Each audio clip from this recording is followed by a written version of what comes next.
Welcome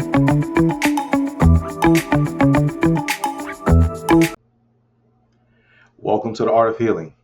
I'm Dimitri the Poet, and today's episode, Visual Art and Emotional Release, invites us to step away from words and into color, shape, and motion. Because sometimes what we feel can't be spoken. It has to be drawn, smeared, torn, or layered.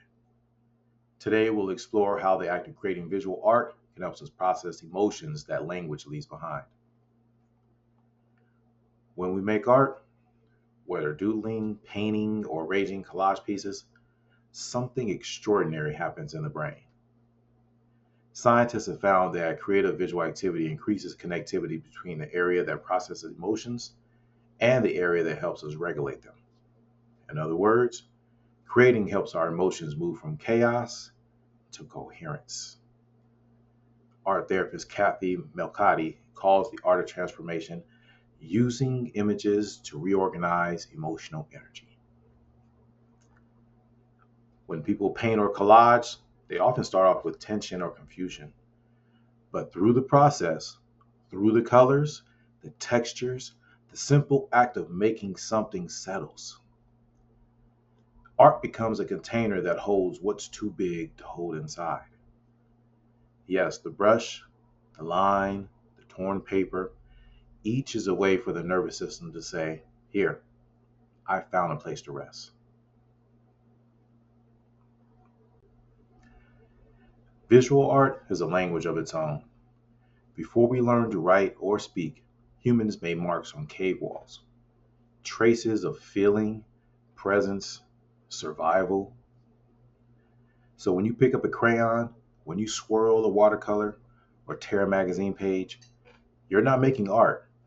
You're remembering how to speak in the oldest tongue of the heart. Sometimes people tell me, "I can't draw," but I always remind them, we're not drawing to impress, we're drawing to express. Even a single color field or messy scribble can be deeply truthful. And there's freedom in that. The canvas doesn't care about perfection, only presence. Let's try a small exercise together. If you have some paper nearby, or even a napkin, or your tablet, grab it now and choose a few colors: crayons, markers, paints, whatever's within reach.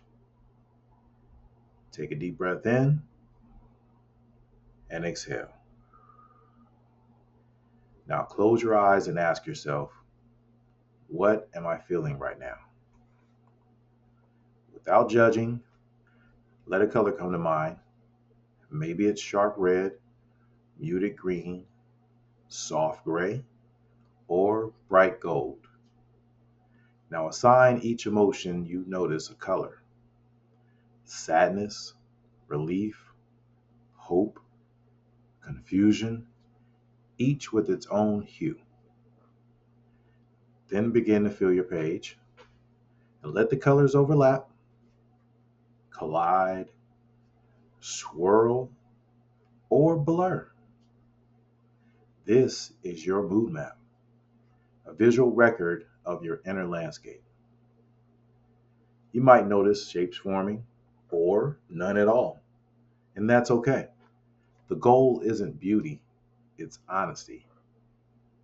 And when you're done, take a moment to look at your map and notice, are there areas of calm, areas of tension?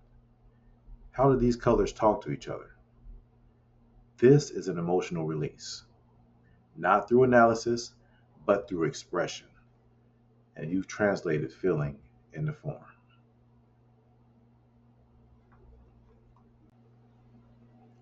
Art invites what's unspoken to move, breathe, and shift shape. The act of creating, not the final image, is what heals. You might hang your mood map up somewhere private or paint over it tomorrow. What matters is the dialogue you begin between your hands and your heart. I often tell participants the canvas becomes a mirror for your nervous system. When you create, you're literally showing off your compassion through form. And yes, That is the miracle of art. It doesn't demand that we understand our emotions, only that we give them room to move. Now, next time, we'll dive deeper into the brain's creative pathways. We'll talk about flow and how creativity helps the brain rewire resilience. That's episode 4, The Creative Brain. Until then, let your colors speak, let them spill, blur, stain, and soothe. I'm Deemish the Poet, and this is The Art of Healing.